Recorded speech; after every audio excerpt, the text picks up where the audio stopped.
All right. Good afternoon, everybody. Thank you for being here today. Welcome to today's conversation, Making Moves, Insights and Action Plans from a Professional Recruiter. This program is brought to you by the EDPA Future Leaders, the network for young professionals in the experiential marketing industry. We are committed to supporting future leaders through advocacy, networking, and education, like today's event. I'm your moderator, Bobby Deal with Genesis Exhibits and a member of the EDPA Future Leaders class of 2022. Today, I'm very happy to be joined by our special guest, Amanda Roomey from MetroSeek.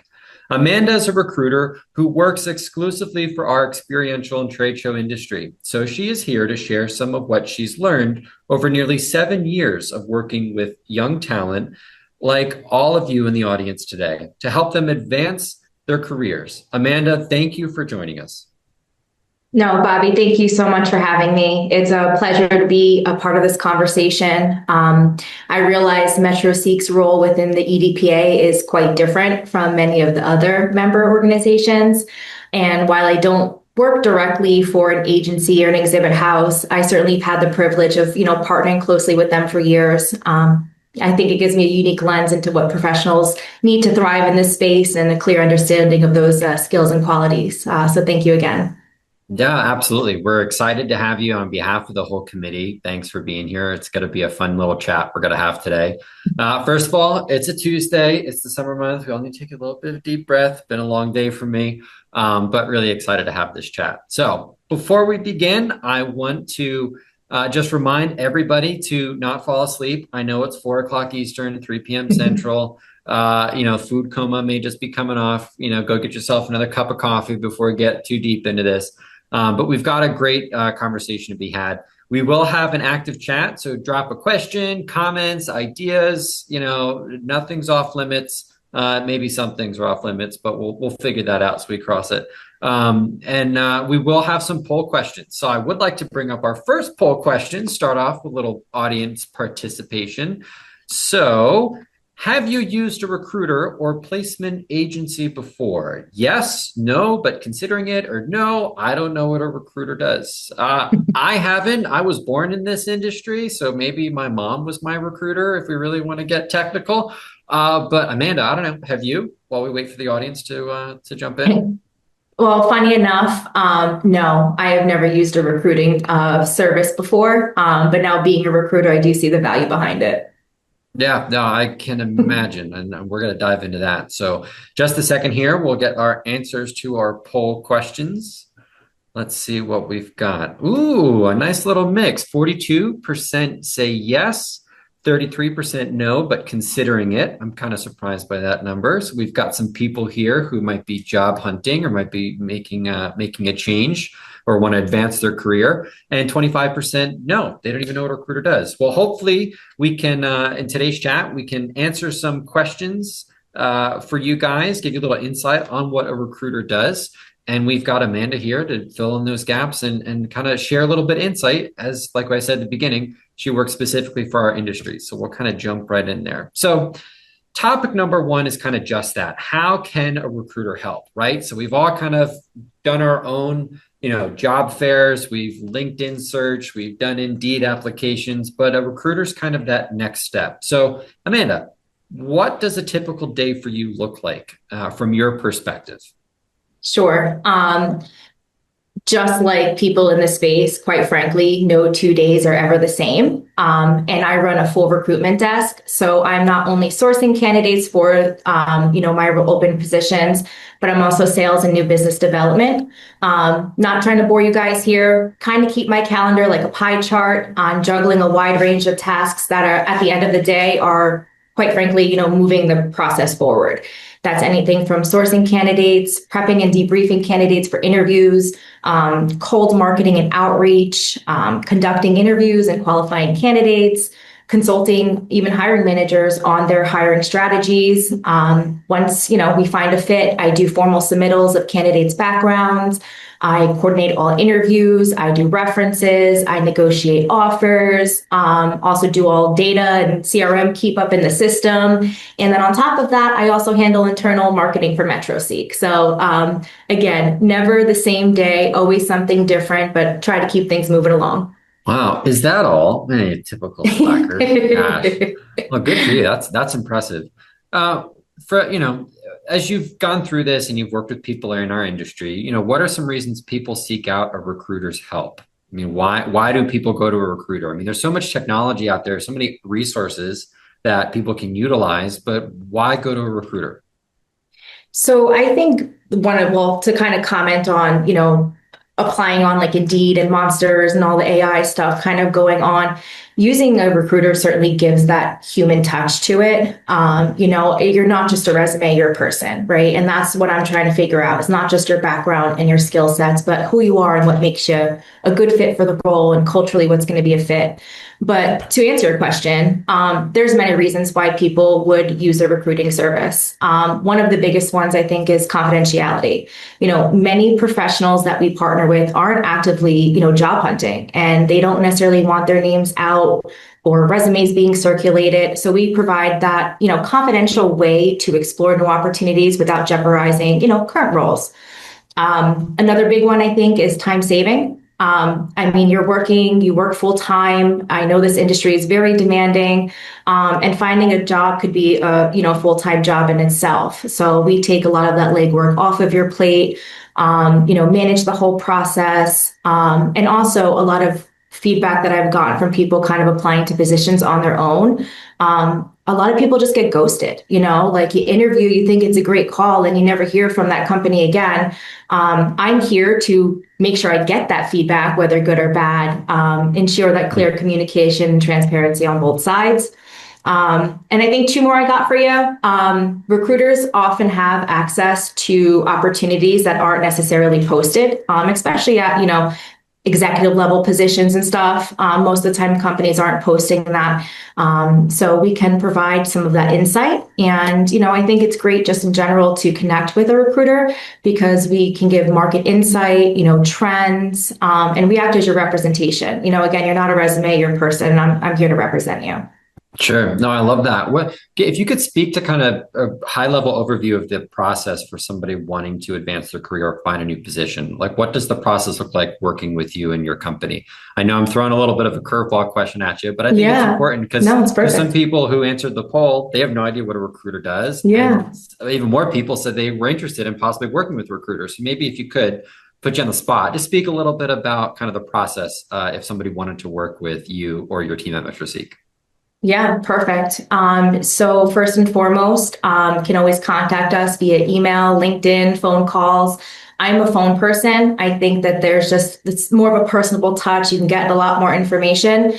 But typically when I'm working with a new candidate, I always kind of like to have what I call like an introductory meeting, right? Kind of get the basics out of the way. Who are you? What have you done? What are you looking for? What are your goals? What are your expectations for a new position? Why are you currently looking for a new role? Like, what do you feel like is lacking in your current situation? And just kind of really dig into that. And then from there, typically, if I feel that there are opportunities we have that could be a good alignment, we would schedule what we call a candidate data sheet. And within that candidate data sheet, it's a in-depth conversation between myself and that person, walking through their resume from earlier in their career to where they are today. Everything they've done, I want to know everything about them, all the growth they've gotten, different projects they've managed, size and scope, what they like, what they don't like. Again, expectations, because again, you're not a resume and I'm acting as a representative. So when I am calling my hiring managers, I can't be on the phone with the CEO of a company and he or she ask me a question and I don't have the answer to. So I really just try to figure out who you are completely. And then we're certainly not resume senders. So I'll always, talk to you first about an opportunity and, tell you everything I know about them, kind of gauge the interest, and I'm involved every step of the way as far as like process. So I will coordinate interviews. I will debrief with you after the interview. I'll prep you for that interview. I skip that step. But literally a lot of hand holding, a lot of management on expectations for both sides. Cool. No, that's awesome.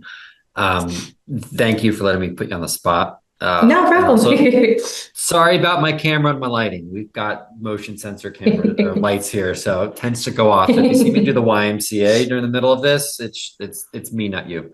Um, real quick, as you've worked with people in your position, are you mainly helping people enter into this industry, or are you finding a good mix of people wanting to advance their career? How would you kind of rate that split, or what are you finding and seeing? Yeah, sure. So short answer is certainly both. I'd say that the split wise would probably be like 40-60. Typically when a company is, calling a recruiting service, they are looking for a very unique set of skills.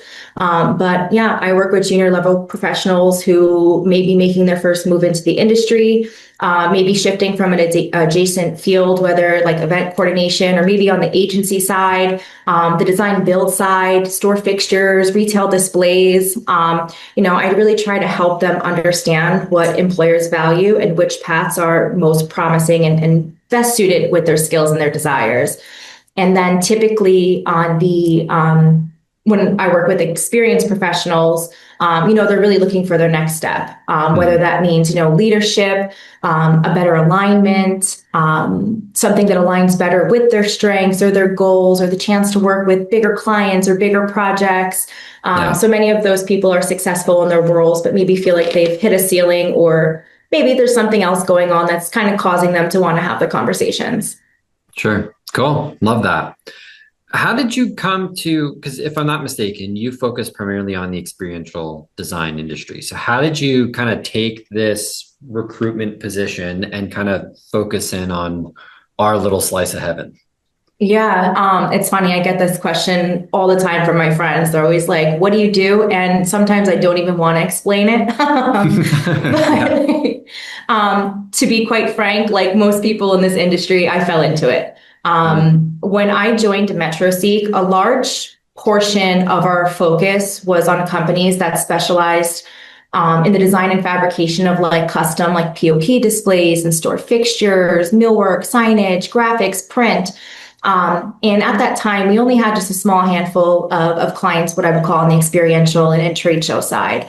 And then I recall a conversation that I had with a candidate who kind of had that background blend, right? So he had that, what I would call more retail environment side. But at the time that I found him, he was working for an exhibit house. That conversation opened my eyes. I asked a mm, ton of questions and realized that while the spaces are different, they're also incredibly similar, right? They both revolve around creating like immersive physical brand experiences, whether it is a retail display or a trade show exhibit, the goal is the same. Let's engage the consumer through this design, storytelling, and interaction. And that was the hook for me. I love it. So I love the yeah, creativity and the no, energy. you've been in it 7 years. They say once you hit five, you're a lifer. So, Yeah. hope you like it now. Yeah. Thank What you. To what be what's been sorry, go ahead. No, I was just gonna say, like, I couldn't see myself ever like recruiting on like the IT or like accounting side. Like, there's just something about this space that's just genuinely Hey, like so you exciting, good with numbers? Yeah. Yeah. Yeah, Yeah, that could get right. boring real quick. Real quick. What's been the biggest thing that surprised you? Or what's the thing that surprised you the most about our industry as you've gotten to know it over the last 7 years? Yeah, sure. So I think surprise. So this might sound a little funny. I think the thing that surprised me the most is generally people who have been in the industry. They love it and they have like a huge passion for it. And like I Mm, said, I feel like that's why I couldn't see myself recruiting on like the IT or like side. People who are in this industry, they love it. They're there for their client. They're there for that like whoa experience of the client. So I think that's what surprised me. Sometimes, people say they work to work, but I feel like people are in this industry for a purpose. ah, love to hear that because I'm glad I'm not the only crazy person in this world who feels that way. So, well, cool. Well, to keep the audience awake, wake up, everybody. We're going to bring up our poll question number two in just a second here. What skill do you most value as a professional in the experience design and trade show industry? So, do you find creativity, collaboration, attention to detail, time management, or multitasking? So, what skill do you most value as a professional in the experience design and trade show industry? So, Amanda, curious from your perspective, what do you think would be one of the key skills here that maybe or your clients need to either brush up on or pay attention to more, or that you're finding, companies are looking for? So to be quite frank, it's all of them that when my clients are looking for people, right? But I think it's really like that creativity, the collaboration, problem solving skills, I think those are probably gonna be top. Ooh, okay, yeah. So here's the result. Time management has a 0. Well, Yeah. no wonder we're late getting graphics out or late shipping things. My goodness, that's just embarrassing. Okay, so we've got creativity coming in at 27%, collaboration 27%, attention to detail 36%, time management 0. That's just a shame. Multitasking is a 9%. Yeah, no, I think you hit the nail on the head that it's, all of these skills are important in our industry. Time management, man, I'm gonna have to do our next webinar on that one. I might want to take a note about that. But no, I think this is it's a lot of these skills are important, and we use every single one of them every single day. So totally value that. All right, going into our next topic, our exciting industry. Okay, so there's a lot going on, right? And we're not just working on trade shows. There's private events, there's mobile tours, there's outdoor events and installations. So I mean, crazy things at CES, big things at NRF in New York, from big shows to small shows. There's a lot, right? And it's very exciting. It's intoxicating, which is why I think people love it. So what it's like, what okay. I'm gonna take a deep breath now, slow it down. What excites you about the experience and design industry? From, what gets you going every day? Yeah, so kind of going back to the energy and creativity that's baked into this industry. Even from my side, being a recruiter, no two roles, no two clients, no two companies are the same. And I feel like from a recruiter's perspective, that means that the opportunities for professionals are endless. I get to see people grow in directions they've never imagined simply because this industry encourages that cross-functional growth and hands-on learning. So it's incredibly rewarding to, place someone in a role where their creative thinking and problem solving directly shape an experience that will be seen, felt, and remembered. There are not many industries where that's the case. So again, kind of that aha moment, and, that excitement and that shared excitement that, what we're doing, what we're building matters. And that's Yeah. contagious. Yeah, you don't really get that in IT or accounting. No, definitely not. Sorry if there's any IT techs or accountants on listening in, but maybe that's why you're here, because you need to find something a little more exciting.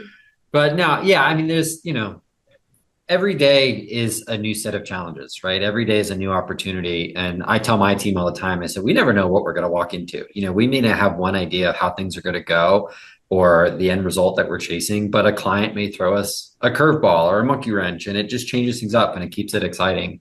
And then you get to that finished product when your clients walking the floor, walking into the room, and you see that wow or that smile on their face.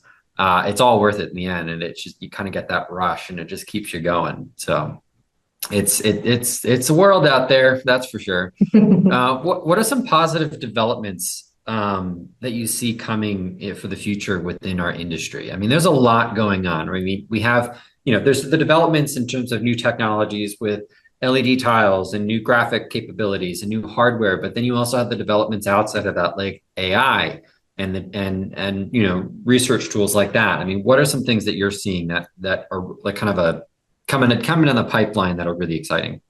Yeah, so everything you just touched on, and even like the data side of that too, right? It's like companies actually tracking the ROI of the booths and the events and everything. But from my vantage point, I'm seeing some really exciting trends. There's certainly a growing appreciation for experiential strategy. Companies aren't just thinking about the booth anymore, right? They're thinking about, again, the storytelling, the user journey, the measurable engagement, and I think that creates new roles that kind of offer those hybrid positions and blend the creative tech strategy and client service. So I think that's super exciting.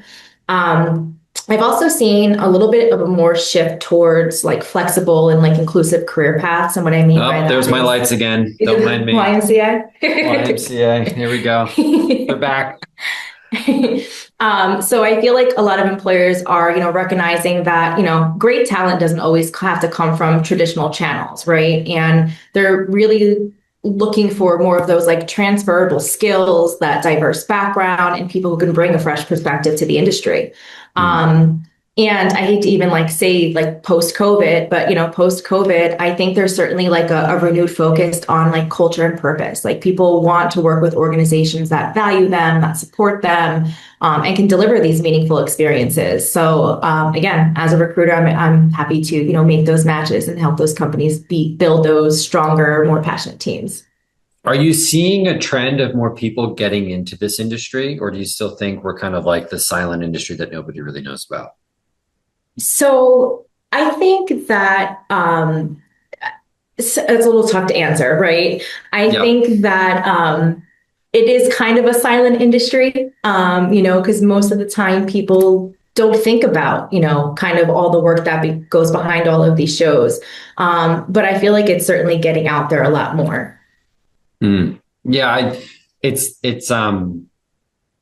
through the work with the EDPA has done, coming out of COVID, it's definitely brought our industry to a highlight. A lot of the lobbying that we've done on Capitol Hill and with our local governments, it's a big push right now, and it's something that's really important to kind of get the word out there. And we're hoping that that means more growth for you and your team. But it's you know, bringing a light to attention is just going to help things progress more and bring up the next generation and more people in the workforce, the next generation of future leaders, and so on and so forth. So all of that can only happen though if we're successful, right? If we're showing up every day and we're doing a good job and companies continue to grow and companies are continuing to look and hire. So what are what do you, how would you define success for an individual in our industry? What does that look like for somebody? Yeah, so I think that again, there's no direct answer for that. But I think that success really comes from like what you make of it, right? Like you can do things, even if you're unsure of how to do one thing, just like showing up and, having that drive and that passion can certainly, create success for you, and I think that a lot of people love this space because of their passion for the creativity and the different day to day and the community and the relationships that it builds, sense of purpose and stuff like that. Everyone's career path is different. It's just a matter of how you like advocate for yourself, if that answers your question. No, absolutely. I do want to take a quick moment to remind everybody we do have a Q&A bar at the bottom. So if you guys have questions as we're talking, feel free to submit them and I'll chime in and I'll bring them up. Or the chat. If you want to drop anything in the chat as well, please do that. We'd love the feedback and the participation. Yeah, I mean, success is always kind of that hard thing to define, right? Because every company has different measures of success. If you're a graphics producer, right, you want somebody who's detail oriented. So you want to hire people who have that skill set. If you're an exhibit house, you're going to want a sales team who's energetic and who's willing to go out there and have those conversations and meet with their clients face to face. And that could be what success looks like. Um, at the end of the day, it's did we execute on what our clients were hoping for and striving for, and did we deliver that, or was it just something we just totally missed the mark on, right? So success, there's certain standards for success, but also to your point, it's hard to define because it changes with every skill set, and it's going to change from different agency or different companies, right? Would you say that? I mean, depending on the size or the scope or the scale. Oh, definitely. It is not one size fits all. Mhm. For like the agency side, success can, like you said, be, innovation and, pushing the creative boundaries. While others, it could be like operational excellence or profitability or team culture. Candidate side, it could be, again, working with those bigger, larger brands or being more hands-on in the creative or the problem solving. So it really just depends on the Yeah. person and, what their goals are. Do you see, are you finding people maybe burning out or leaving our industry? Because that, it's a tough industry. As fun as exciting as it is, it can be tough at times. I mean, it's tight timelines, it's high pressure. You've got big dollar spends a lot of times, or clients who think they have a lot of money, and then it feels like a lot of money because they make a big deal about the little bit of money that they actually have. But I mean, from your perspective, like, what are you seeing? Are you seeing individuals burning out and leaving, or are you finding why people are loving this industry and staying and like keeping, like, what's keeping them motivated if they are? Yeah, no, I quite frankly, to bring up COVID times, because again, that was such like Hmm. a difficult and weird time, I feel like, for Thanks everybody, for but bringing up my specifically, PTSD. yeah. But obviously, this industry was hit really hard with that. Like people were not meeting Yeah. in person. And Yeah. my point of talking about this again is because during COVID, I was talking to a lot of people, and there were some people that I spoke to at that time that left and maybe got into real estate, which I mean, great for them. That was a great time to, be in the Yeah. housing market, or Sure. like insurance or pharma sales. And within a year and a half, they were calling me back, and Hmm. literally would say, Amanda, like, I never thought that I would say this, but this is boring. And I never thought I'd miss being in the weeds and the crazy, crazy day, but Yeah. I need to get back in the industry and you need to help me. So honestly, like, again, if we're placing somebody, it's going to be within the industry. But like I said, people stay in this industry for a reason. So not that I've seen people leaving. Sure. Well, and if they do leave, they sounds like they tend to be coming back. They come back. Yeah. Yeah, it's in your blood. That's it. Yeah. What do you think's keeping people like motivated and invested in our industry? I mean, if people are leaving and coming back, there's got to be something there. I mean, from your perspective, what is that? What's that So secret that's sauce? Yeah, so that's a question that I ask everybody. What do you love about the space? What motivates you? People love seeing ideas come to life, and being a part of that process, whether it is a 50 by 50 island booth or a fully immersive, brand experience or a pop-up. There's something super and deeply satisfying about, building something physical and impactful. So that's certainly one. Again, the no 2 days being the same, never boring, keeps you on your toes, the problem solving, juggling multiple things, whether, problem solving all on site or, working with vendors. Again, no 2 days are the same.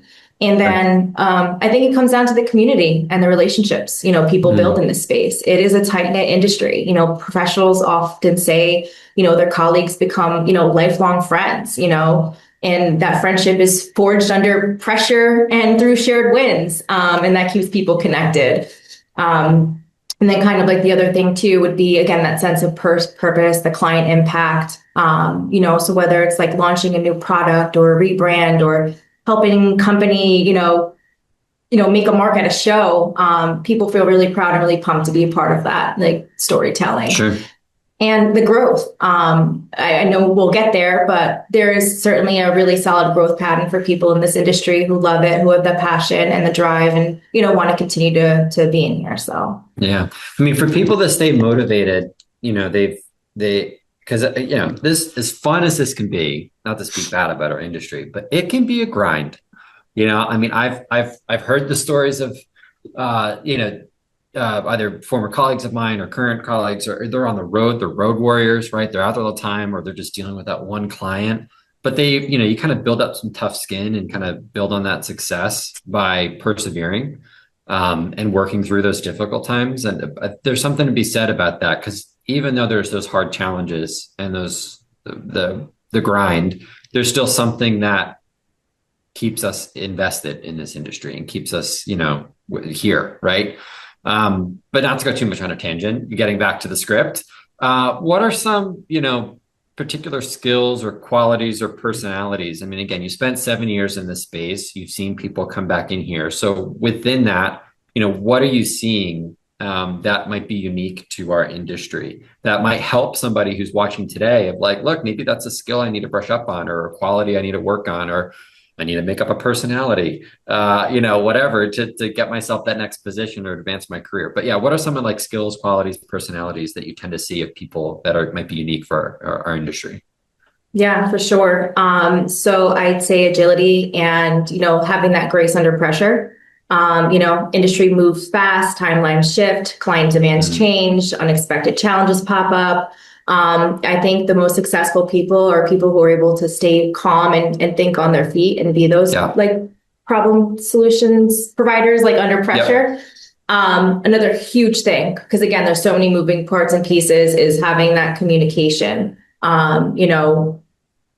Everything you do is communicating with internal teams, vendors.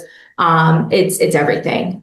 So I look for people who can be clear, proactive, especially when dealing with these type of tight timelines. And then just like people who like have the hustle and the heart for the space, the Yeah. curiosity, the willingness to learn.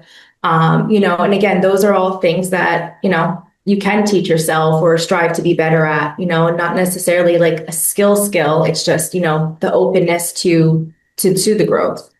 Right. No, absolutely. I mean, if you're not, oftentimes I see people kind of pigeonhole themselves, right? They'll just be so focused on doing the job and focusing, but they're not worried about personal growth or career growth and that, like, how might that benefit them? So if you're not keeping yourself open to that, you're just going to stay stagnant, and then you could burn out. You could end up not liking the industry and wanting to leave. But being always, one thing that I've learned in this industry is always being willing to learn and not thinking that you know everything. Because if you just kind of approach it with that humble attitude, then you'll be able to see things from a different perspective, or see how somebody Mhm. else might go about doing things and learn something, and help you advance and widen your toolbox, excuse me, of how you can problem solve. Right. So if you're constantly being inquisitive and open to things, it'll help your career grow for sure.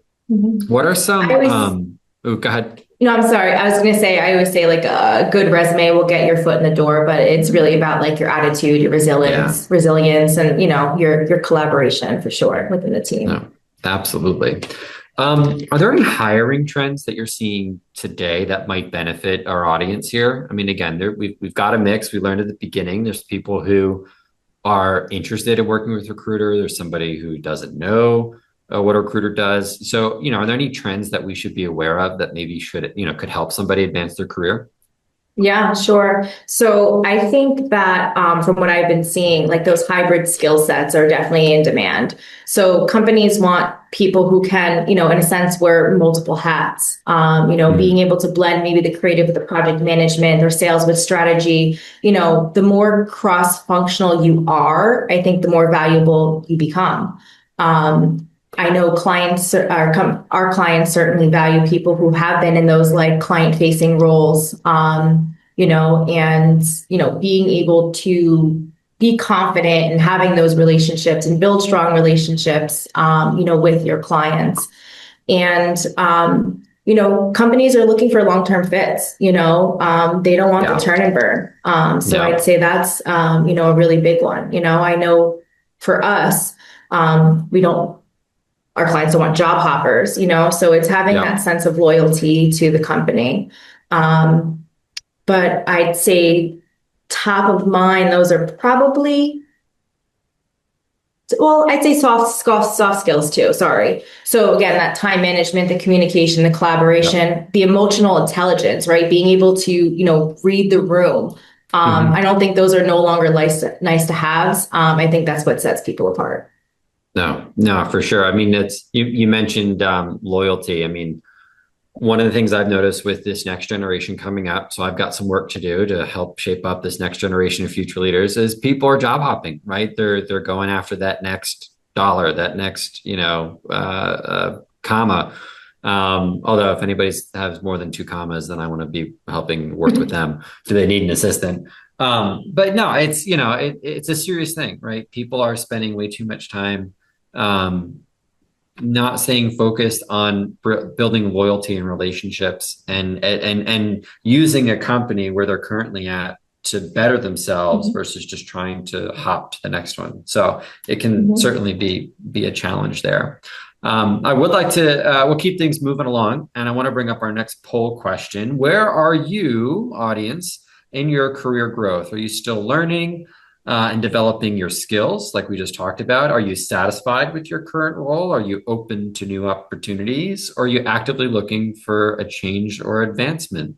I know we've got some people here. I'm looking at the attendee list. I know Blake Rathburn from B Matrix. She just joined. She just jumped from their their PM team and order team and is now a sales rep for them. So congrats, Blake. That's exciting for you. So there's somebody who's grew within a company within the industry and is staying. So thank you for Blake for not leaving. There's been, our industry, because it's so small, and because it's so intertwined, like a regional high school, relationships get built and people will switch just based on the relationships that they've had, and they want to work with somebody, they want to follow somebody. So there's something to be said about that too. But yeah, let's go ahead and let's bring up the results. It'd be interesting to see where this is landing. Okay, so we've got where you at in your career. 30% are still learning and developing. 40% are satisfied. That's great. You 40%. I'll let your bosses know. And we got 30% open to new opportunities. No one is currently actively looking for a change or advancement. Okay, cool, interesting. What are you seeing? I guess from your perspective, is there like a certain age range or demographic that you're seeing right now within our industry that's making changes, or is it the millennial hoppers who are just kind of bouncing around, or is it people who are more seasoned in their career? Like from your perspective with your clientele, like what are you noticing or what are you seeing there? Sorry, I throw another random question at you. Yeah, no, you're good. It's honestly a blend. But I'd say probably people who are more like mid to senior level in their career, maybe been with a company for a couple of years, or, just kind of questioning like what else could be, out there for them, and at the end of the day, conversation is a conversation, and doesn't necessarily mean that person's going to make a move. But I'd say probably like the mid to senior level people, because again, I think that's a lot of like what the demographic that I work with the most. Certainly are open to exploring opportunities. Sure. What are some of the key traits of individuals who build long, successful careers in this industry, right? So, I mean, I was just, talking about the millennials hopping around, but for those who are seeing in the industry for a long time, like, are you noticing some key traits? Oh, for sure. Kind of touching on like some of what we already spoke about. So I don't want to sound too repetitive here, but it really comes down to the adaptability, the creative thinking, the strategic mindset, those communication skills, the passion, attention to detail, the curiosity, willingness to learn.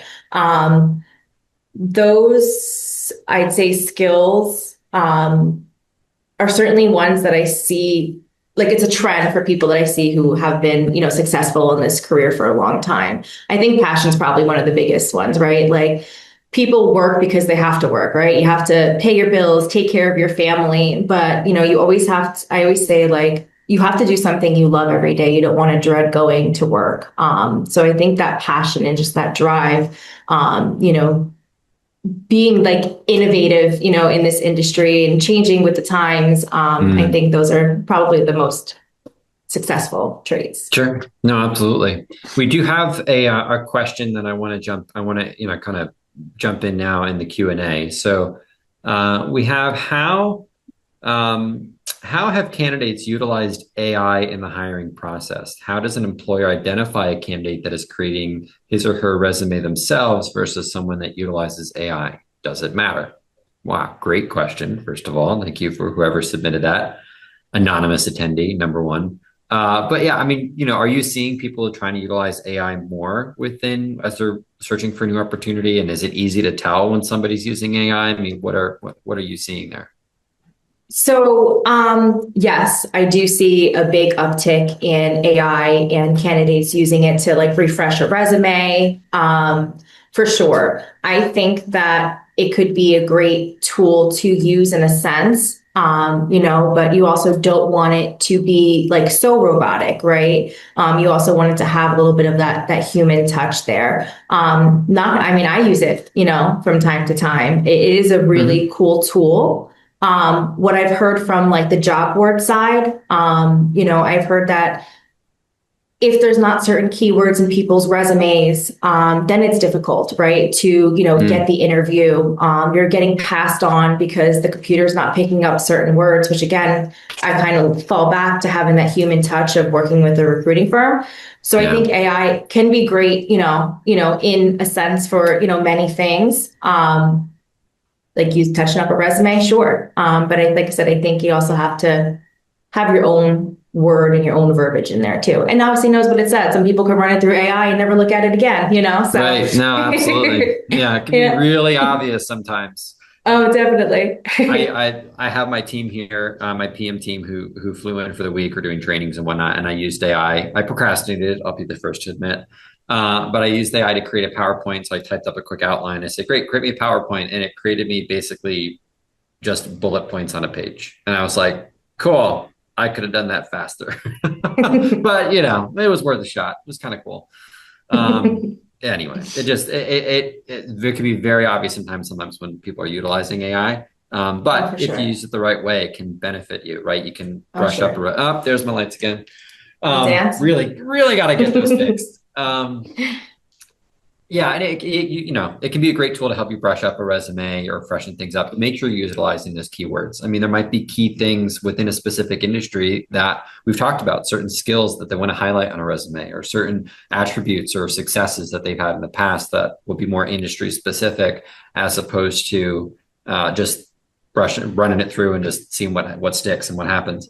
Mhm. But to your point, there's a benefit of having that human element. I mean, I think that's something we've all experienced coming out of COVID, where that human interaction, right, is not going to go away. There's a need for people to meet in human, to attend a trade show, to have that meeting face to face. We can do all these Zoom calls we want. We can do all the webinars in the world, but it's not going to take away that human element, the human interaction. So the value that you guys bring for, MetroSeek, is I think really important, to have that connection and that phone call and then that interaction versus somebody just doing it all themselves and trying to Mhm. just figuring it out and using a computer to help them. But there's a blend and a balance there, I think, which is really critical and important. Oh, totally. Like I said, I'll use like AI for certain things. Maybe my more direct emails that I want to soften up a little bit, you know what I mean? Sure. Um, but it certainly can come in handy. I guess kind of to, if you were going to go the AI route for, job searching and, I'd say on your resume, you can always have like a skills, right? And bullets point a few Yep. skills at the top of your resume that really highlight your experience that may also help you get recognized sooner by Sure. those type of algorithms. Yeah, no, it makes perfect sense to me. That's a great tip. What are some common career growth patterns and paths that you've seen kind of in this industry, right? So let's get a little bit more specific. So, somebody's coming in and joining, like what can into this industry, what can they expect as a potential growth or career path? Yeah, so first and foremost, that's going to start off on where that person is, right? Are Hmm. they a designer? Are they a salesperson, project manager, account manager? But again, I've also seen people kind of hit on all of that. I spoke with a candidate one time. He was an industrial designer. And then he got into like 3D graphic design, and that kind of transitioned him into account management because he was client facing. And then he got into sales, and then he became a director of client services. So again, the transition can be, you never know where you can go in this industry. And I think that's what's Right. so exciting. I've heard and spoken to people who started off in the shop sweeping floors Hmm. and started maybe working in production or project management and kind of moving up from there. I've spoken to people that, again, started in the back of the shop and now own exhibit houses. Right. I've spoken to salespeople that got in as project coordinators, stepped into sales, and they don't want to do anything else because they're making great money. So I Right. think it Yeah. just all depends. But there's certainly a good career projection for people, again, with the right type of attitude, the right type of headspace Mhm. within this industry. Sure. With the right skill set and the right attitude and perspective, you can do a lot in this industry. And you can really take your career in a number of different directions. I mean, me personally, I started as a service tech working in the warehouse. Then I traveled and was an on-site supervisor. Then they flipped me into project management. I love that, being in the details. And then because I had that back end knowledge, and I was able to actually, put some sentences together, unlike today. They flipped me into sales, and I was able to build relationships with people. And no matter what skill set you've had, you can always expand on it with the right attitude and the right determination, and make your own path. Right? You can I think some people oftentimes they'll get stuck because they feel like this is just where they've landed. But the reality is if you put enough work into something, right? If you put your head down and you brush up on some skills and you approach it from the right angle, you can really take your career anywhere. And I think it's important to remember that. And by using the right resources, whether it's AI or somebody like yourself, to advance that, there's really great potential and great opportunity there. So, what are some of the challenges you're seeing young professionals who are trying to advance their careers? I touched upon some of it, and sorry if I took away some of your talking points. But Okay. what are some of those challenges that maybe some of our listeners here might be facing today, and how do you think they can kind of get over it or avoid it? Yeah. And again, bringing it back to what we discussed, the job hopping too frequently. Yep, That's probably one of the biggest pitfalls that I've seen. You it's have a resume to, killer. it is, it is, it shows, and listen, sometimes things happen, right? A company Yeah, can close a division, and that's kind of where I feel like the human touch comes in with the recruiter, because I'll ask you why, what happened. But if it's, oh, I left this job for $5,000 more, well, why didn't you advocate for yourself? So right, that kind of goes into exactly. the second one, right? So failing to advocate for themselves.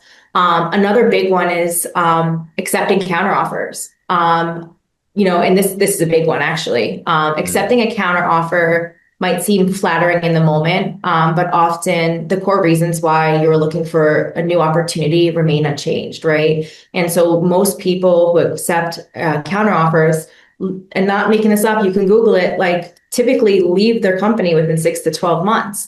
It can mm, also damage, your professional reputation within the company. The company feels like you already had one foot out the door, or they're just keeping you on long enough to backfill your position. So yeah, I'd say that not building relationships across departments, I think that is a big one. To again, success in the industry really relies on that collaboration. So staying siloed in just your role kind of limits your understanding of the bigger picture and like the total project. And it can yeah, stunt your growth. So if you have that cross-functional, and again, you don't have to be a master in everything, but having right. a good understanding of how things are done, who you need to go to, moving parts and pieces, like that is definitely a big one. And then those soft skills, I'm going to always bring it back to those soft skills. Love It's it. just Yep. the human part of it, that reliability, the dependability, the communication, the attitude, the passion. I'm going to always Yeah. go back to that. It's huge. Yeah, no, and there's, you know, like we touched on earlier, there's so many different avenues an individual can take their career, especially in this industry, right?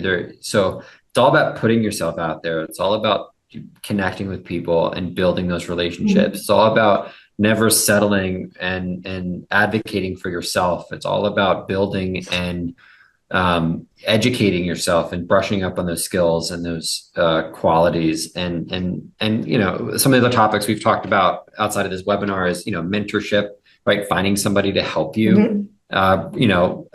through the industry, navigate the industry. I mean, you in a way, you get to know somebody and you're almost mentoring them through this process of here's how the steps you take, here's what happens next, here's where we go from here, right? And it's important to have that network and that relationship, which I think, going back to the human factor is really important of why you do and how you do it. So sorry, not to go on a tangent there, but I think Great. there's some things though that are really important that I hope today our audience has kind of learned from. So we are coming up. We've got about 10 minutes left already. It's been a quick hour, Amanda. See, I It's told you it been, would go yeah. quick. I do want to open it up now to anybody in the chat or in the Q&A if anybody has any questions or if anybody has some ideas that they'd like to share or a topic they think they'd love to hear about or maybe we didn't touch upon today. um, let's see, I know we've got a couple. I mean, what are some top skills you'd recommend? We just talked about this, investing ourselves, advocating for ourselves. What are some top skills you'd recommend for young professionals to develop to propel their career? Yeah, for sure. Great question. Ask questions.